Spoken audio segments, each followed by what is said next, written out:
Hi hello నమస్తే అండి, welcome back to Krishna's kitchen. ఈరోజు మనం రేషన్ బియ్యంతో రెండు రకాల వడియాలు పెట్టుకుందామండి. ఒకటి వచ్చేసి అప్పడాలు లాంటి వడియాలు, ఇంకొకటి వచ్చేసి కుర్కురే వడియాలండి. చాలా చాలా బాగుంటాయి. పిల్లలు ఎప్పుడన్నా స్కూల్ నుంచి రాగానే ఇలా కుర్కురే వడియాలు చేసి పెట్టేసి కొంచెం ఉప్పు కారం చల్లిచ్చేసినా చాలా ఇష్టంగా తింటారండి. చాలా చాలా బాగుంటాయి.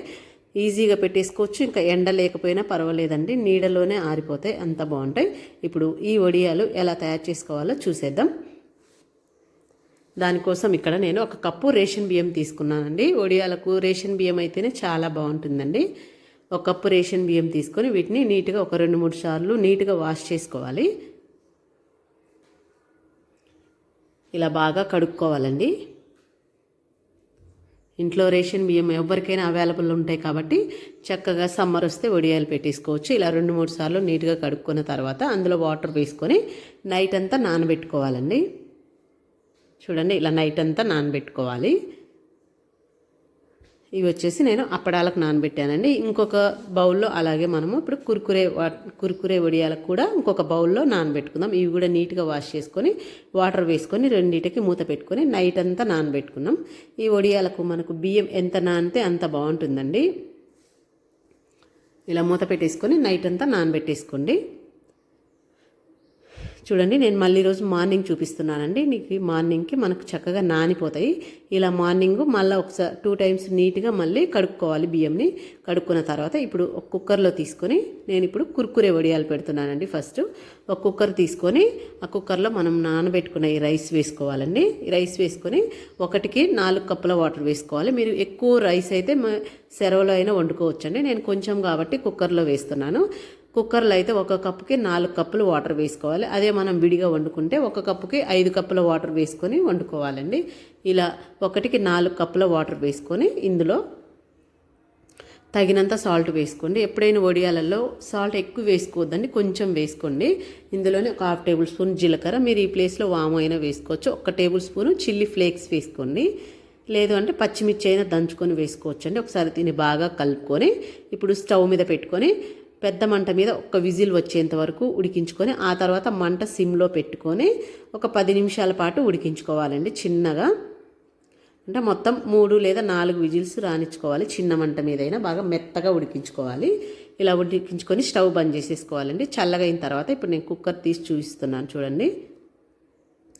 చూడండి, మనకు రైస్ అంతా బాగా ఉడికిపోయింది మెత్తగా. ఇలా ఉడికిన తర్వాత కొంచెం ఇందులో కరివేపాకు వేసుకోండి. సన్నగా కట్ చేసుకున్న కొత్తిమీర వేసుకొని ఇలా ఆలుగడ్డ స్మాషర్తో కానీ లేదంటే పప్పు గుత్తితో కానీ బాగా మొత్తం మెదుపుకోండి. ఇలాగా మంచిగా మెత్తగా అయ్యేలాగా మెదుపుకోవాలి. మీరు ఎక్కువ క్వాంటిటీ ఉంటే పెద్ద గిన్నెలో వండుకోవచ్చండి. చూడండి, ఇలా మెత్తగా చేసుకోవాలి. ఇప్పుడు ఒక బౌల్లో తీసేసుకోండి. మొత్తం ఒక బౌల్లో తీసుకొని దీన్ని చల్లారనివ్వండి. ఆ తర్వాత మనం కుర్కురేలాగా వడియాలైతే పెట్టుకోవచ్చండి. చాలా సింపుల్గా, ఎండతో పనే లేదండి. మన బాల్కనీలో ఈజీగా మార్నింగ్ పెడితే ఈవినింగ్ వరకు ఈ సమ్మర్లో ఈ వేడికి చాలా త్వరగా ఆరిపోతాయండి. మనకి ఎండలో అవసరం కూడా లేదు. చూడండి, మనం బాగా ఉడికించిన తర్వాత ఇలా మెత్తగా చేసుకొని పక్కన పెట్టుకోవాలి. ఇప్పుడు నేను ఇక్కడ ఒక పాల ప్యాకెట్ కవర్ తీసుకున్నానండి. మీరు ఈ కవర్ అయినా లేదంటే ఆయిల్ కవర్ అయినా ఏదైనా తీసుకోవచ్చు. ఇలా పైనంతా కట్ చేసేసుకొని ఇప్పుడు అందులో మనం రెడీ చేసుకుని ఈ పిండి వేసుకోవాలి. సమ్మర్ అంటేనే మనకు వడియాలు, ఊరమిరపకాయలు ఇలాంటివన్నీ పెట్టుకుంటామండి. సంవత్సరం నిల్వ ఉండేటివి ఇలా చేసి పెట్టుకుంటే ఒక్కసారి చేసుకుంటే సంవత్సరం అంతా నిల్వ ఉంటాయి మనకి. పిల్లలు కూడా ఇలా కురుకురే లాగుంటే చాలా ఇష్టంగా కూడా తింటారు. ఇలా అనుకొని కింద కొంచెం కట్ చేసుకోవాలి. ఇలా పెట్టేసుకొని కొంచెం కట్ చేసుకోండి. లేదు అంటే మీరు చక్రాల గిద్దలు అయినా ఒకటి రౌండ్గా ఉండే ఒక దాంతో అయినా ఒత్తుకోవచ్చు, లేదా స్టార్ దాంతో అయినా ఒత్తుకోవచ్చు అండి. నేను ఇలాగైతే కుర్కురే షేప్ వస్తుంది, పిల్లలు ఇష్టంగా తింటారనేసి ఇలా కవర్ తీసుకొని పాల ప్యాకెట్ కవర్కి కింద కొంచెం పెద్దగా హోల్ పెట్టుకొని ఇప్పుడు నేను బాల్కనీలో పెట్టుకుంటున్నానండి. బాల్కనీలో ఒక క్లాత్ వేసుకొని, కాటన్ క్లాత్ వేసుకోండి, ఏదైనా పర్వాలేదు, చున్నీ అయినా ఏది అయినా కానీ. నేను ఇక్కడ వైట్ క్లాత్ పంచ వేసుకున్నాను. వేసుకొని ఇలా అన్ని కుర్కురేలాగా పెట్టుకోండి. చూడండి, నాకు మార్నింగ్ అయితే బాల్కనీలో ఎండ వస్తుంది, ఇంకా తర్వాత ఎండపోయిద్ది. మనకు చక్కగా ఈవినింగ్ వరకు కానీ మళ్ళీ రోజు వరకు కానీ బాగా ఎండిపోతాయండి చాలా త్వరగా. చూడండి, నేను ఈవినింగ్ చూపిస్తున్నాను. వీటిని చక్కగా ఆరిపోయినాయి. ఇంకొక రోజు మనకు ఎండలో పెట్టుకున్నామంటే సరిపోయిద్దండి. చూడండి, ఈజీగానే వచ్చేస్తాయి. మన క్లాత్ నుంచి ఇలా తీసేస్తే వచ్చేస్తాయండి. మీరు చీర మీద అయినా పెట్టుకోవచ్చు. చూడండి చక్కగా ఎండిపోయినాయి. ఈవినింగ్ కల్లా మంచిగా మనకు ఇవి ఎంత బాగా ఎండితే అంత బాగా పొంగుతాయండి. మనం వేయించుకునేటప్పుడు ఒకసారి నీ ఎండలో పెట్టుకున్నా చక్కగా ఎండిపోతాయి. ఇవి పక్కన పెట్టేసుకోండి. ఇప్పుడు ఇంకొక దానికి బియ్యం నానబెట్టుకున్నాం కదా, దాంతోపాటే ఒక కప్పుకి పావు కప్పు సగ్గుబియ్యం నానబెట్టుకోవాలండి. ఒక కప్పు రైస్ వేసామంటే అందులో పావు కిలో సగ్గుబియ్యం, నేను చిన్న వేస్తున్నాను ఇక్కడ, మీరు పెద్ద అయినా వేసుకోవచ్చండి. నేను సన్న సగ్గుబియ్యం వేస్తున్నాను. ఇవి కూడా ఒక 2-3 సార్లు నీట్గా వాష్ చేసుకొని వాటర్ వేసుకొని నైట్ అంతా బియ్యంతో పాటు నైట్ అంతా నానబెట్టుకోవాలి. ఎందుకంటే ఈ సగ్గుబియ్యంలో జిగటగా ఉంటుంది కాబట్టి మనకు అప్పడాలనే విరిగిపోకుండా ఉంటాయండి మధ్యలో, అందుకోసమని. నేను మళ్ళీ రోజు మార్నింగ్కి చూడండి రైస్ చక్కగా నానిపోయినవి. వీటిని కూడా ఒకసారి మళ్ళీ నీట్గా కడుక్కొని ఇప్పుడు ఒక మిక్సీ జార్ తీసుకొని అందులో వేసేసుకోవాలి. ఈ బియ్యం కొన్నే ఉన్నాయి కాబట్టి ఒక్కసారిగా వేసుకోవచ్చు, ఎక్కువ ఉంటే మనకు ఒక 2 సార్లు వేసుకోండి. ఇప్పుడు ఈ రైస్లో మనం నానబెట్టుకున్న సగ్గుబియ్యం కూడా అందులో వేసేసుకోవాలి. సగ్గుబియ్యం అన్నీ అందులో వేసేసుకొని ఇందులో కొంచెం వాటర్ వేసుకొని బాగా మెత్తగా మిక్సీ పట్టుకోవాలండి. వాటర్ చూసుకొని వేసుకోండి, మరి ఎక్కువ వేసుకున్నామంటే మనకు పిండి అనేది జారుగా అయిపోయింది. ఇలా వాటర్ వేసుకొని బాగా మెత్తగా మిక్సీ పట్టుకోవాలి.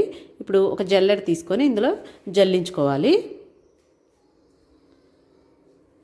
ఏదైనా మనకు కొంచెమైనా బరక ఉంటుంది కాబట్టి మిక్సీలో పడితే అందుకోసమని ఇలా జల్లించుకోవాలి. పిండి మొత్తం జల్లించేసుకోండి మొత్తం ఒకసారి.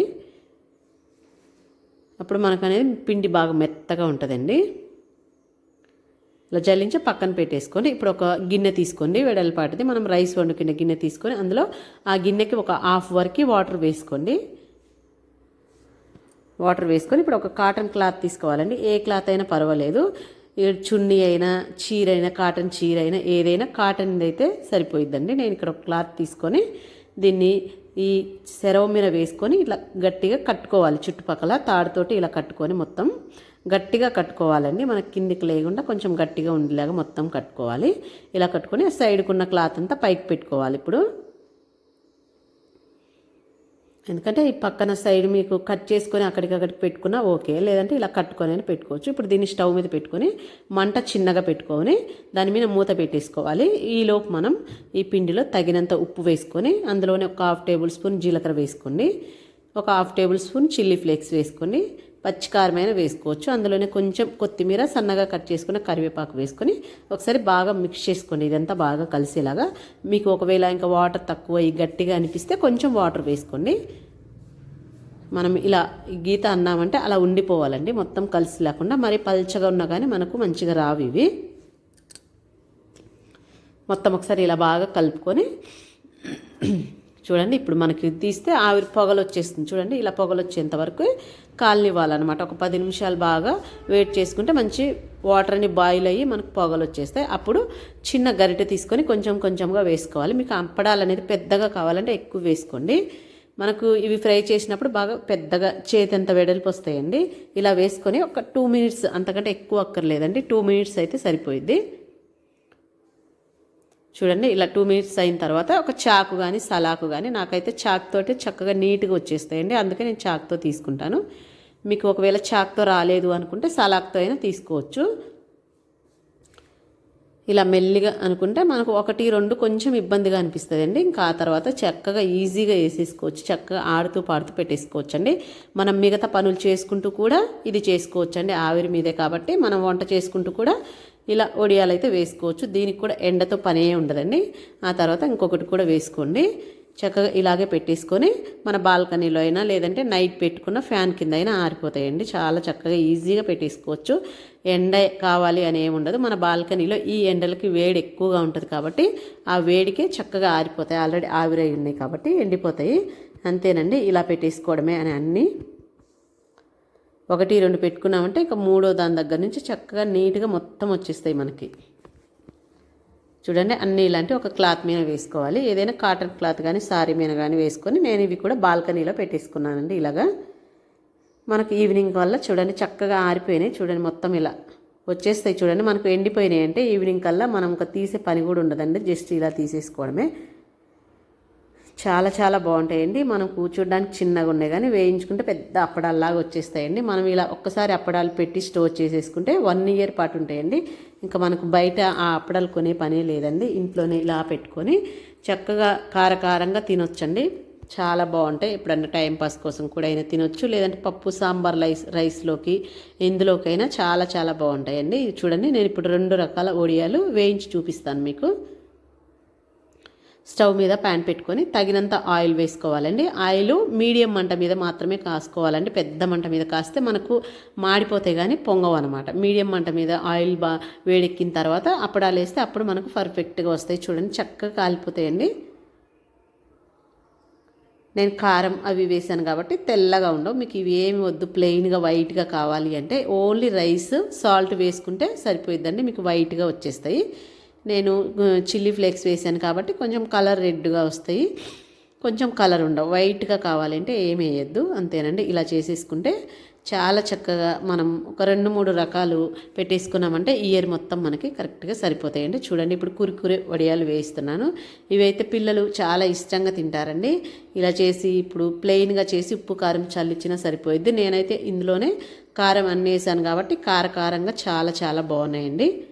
పిల్లలు ఉట్టియే తినేస్తారండి. ఎప్పుడన్నా స్నాక్స్గా కూడా పెట్టొచ్చు, మనం స్కూల్కైనా పెట్టి ఇవ్వచ్చండి పిల్లలకి. అంతేనండి, 2 రకాల బియ్యంతో, ఒక్క రేషన్ బియ్యంతో 2 రకాల అప్పడాలు ఇంకా కురుకురే వడియాలు అయితే రెడీ అయిపోయినాయండి. చాలా చాలా బాగుంటాయి.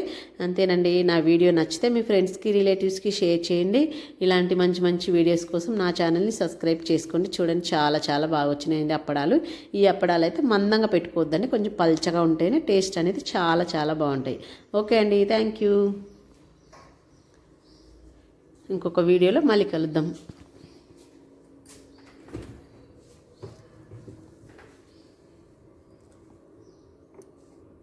మీరు ఎలాంటి వడియాలు పెడతారో కూడా కామెంట్ చేయండి.